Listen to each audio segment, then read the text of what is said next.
পেঁয়াজ, লঙ্কা, টমেটো, আদা রসুন দিয়ে কষানো হচ্ছে।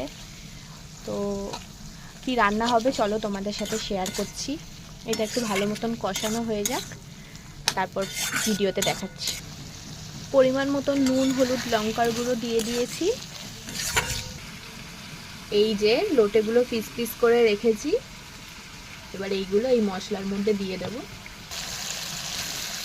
আসলে আমি খুব গোটা গোটা লোটে মাছ খেতে পছন্দ করি। আর তো এইভাবে কারা কারা খেতে পছন্দ করো কমেন্টে জানিও।